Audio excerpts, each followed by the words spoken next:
Ryan and Hannah were the couple everyone envied. High school sweethearts, they had built a life together over 7 years. They shared an apartment, a dog, and dreams of a future that seemed practically set in stone. Ryan, a software developer, was the steady, dependable one.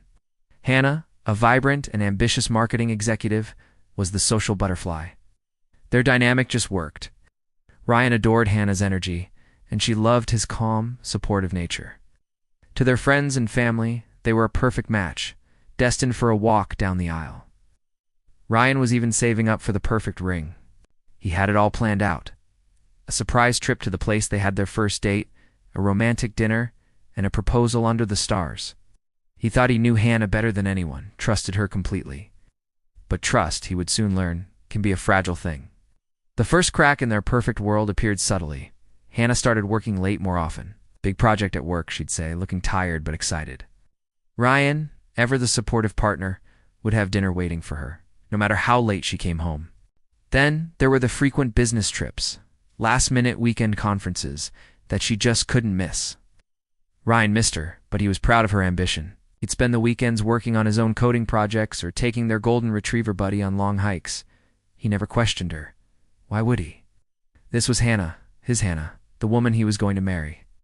One Friday night, Hannah called to say she had to work late again. Ryan decided to surprise her.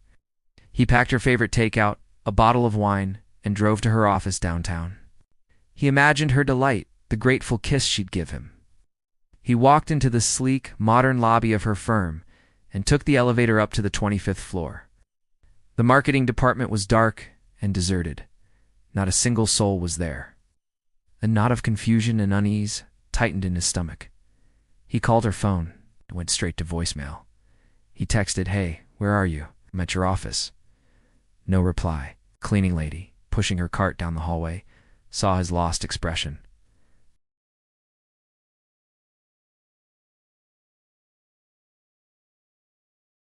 The knot in his stomach twisted into a sharp, painful pang of dread.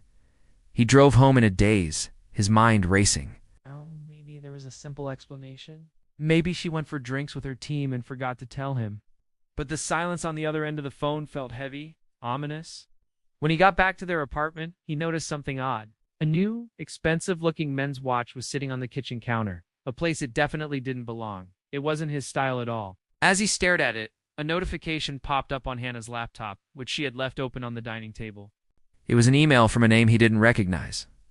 Alex. The subject line was, "Tonight." Against his better judgment, Ryan's fingers moved to the trackpad. His heart hammered against his ribs as he clicked open the email chain. The words blurred into a sickening montage of betrayal. Plans for secret getaways, flirty messages, photos, and the latest email confirmed his worst fears. "Can't wait to have you all to myself this weekend. My place. Don't forget the wine." Alex was her boss. The late nights, the business trips, it was all a lie. Ryan felt the floor drop out from under him.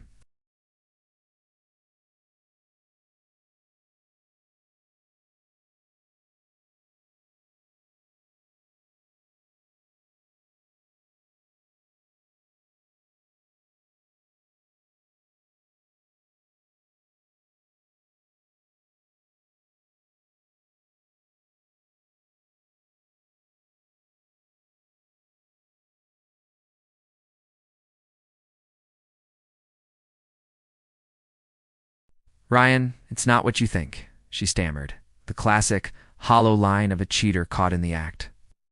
But Ryan was done with lies. He didn't shout, didn't scream, just looked at her with a cold, empty gaze she had never seen before. "Whose watch is it, Hannah?" he asked, his voice dangerously quiet. She couldn't answer. Tears welled up in her eyes, but Ryan felt nothing but a glacial calm. "Get your things," he said, his voice flat. "I want you out, now." The argument that followed was a blur of her pathetic excuses and crocodile tears.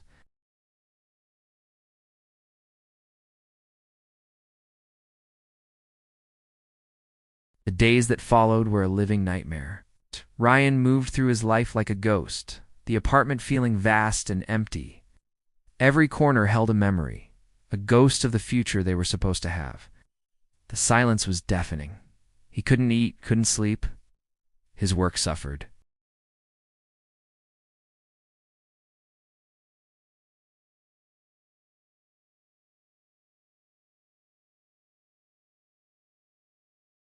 The anger started to simmer beneath the surface of his grief, a slow-burning rage. He wanted her to feel a fraction of the pain she had caused him. He wanted justice. He wanted revenge. Not a petty, destructive revenge, but something smarter. Something that would hit her where it truly hurt. Her carefully constructed image and her career. An idea began to form, sparked by his skills as a developer. Hannah and Alex had been careless. They used their company email and messaging systems for their affair, assuming no one would ever look. But Ryan knew about digital footprints. He knew that everything leaves a trace. Their firm was in the running for a huge, prestigious contract, and everything had to be perfectly in order. The company had a strict code of conduct, especially regarding relationships between managers and their subordinates, to avoid favoritism and conflicts of interest. Alex, being a senior partner, was held to an even higher standard. This was his chance. Ryan spent the next week deep in a coding project of his own. It wasn't hacking. He didn't break any laws. He simply built a sophisticated data scraping tool, anonymously sent a tip to the company's external auditing firm, not to HR. He knew HR might try to sweep it under the rug to protect the company's image. The tip was vague but specific enough to be intriguing. Suggest you run a keyword analysis on internal communications for Project Viper, focusing on non-work-related exchanges between senior management and their team. You might find some interesting compliance issues. He included a few non-incriminating but suggestive keywords he had seen in the emails. It's like weekend, my place, and the name of a luxury hotel chain. He also included a link to his custom-built tool, presenting it as an open-source data analysis program that could help them efficiently sift through mountains of data for anomalies. It was the perfect bait, an anonymous tip, a helpful tool. He planted the seed and waited. Weeks turned into a month. Ryan started to put his life back together. He started working out, reconnected with old friends, and even adopted another dog from a shelter to keep Buddy company. He was slowly healing. Then, one afternoon, he got a call from a mutual friend who still worked at Hannah's company. The friend was breathless. "You will not believe what happened," he said. "The auditors found something, a huge scandal. Alex was fired on the spot for gross misconduct and a serious breach of company policy. They escorted him out of the building. But that's not all. Hannah was implicated too. She wasn't fired, but she was demoted. Her big project was taken away, and she was transferred to a dead-end department in the basement. Her career is toast, so everyone knows what happened."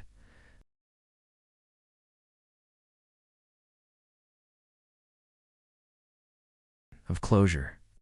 He hadn't leaked the explicit emails. He hadn't stooped to her level. It simply pointed the professionals in the right direction and let their own actions bring about their downfall. It used his intelligence, his skills, not to destroy, but to expose the truth.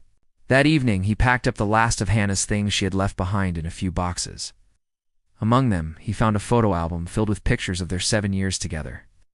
He looked at the smiling faces, the happy memories. For a moment, a pang of sadness hit him. But then he closed the album, put it in the box, and taped it shut.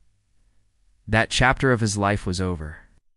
He walked outside, took a deep breath of the fresh evening air, and felt a sense of peace he hadn't felt in months. He was free. He hadn't just gotten revenge. He had reclaimed his life. And he knew, with absolute certainty, that the best was yet to come. Thanks for watching, and if you enjoyed this story, don't forget to like and subscribe for more.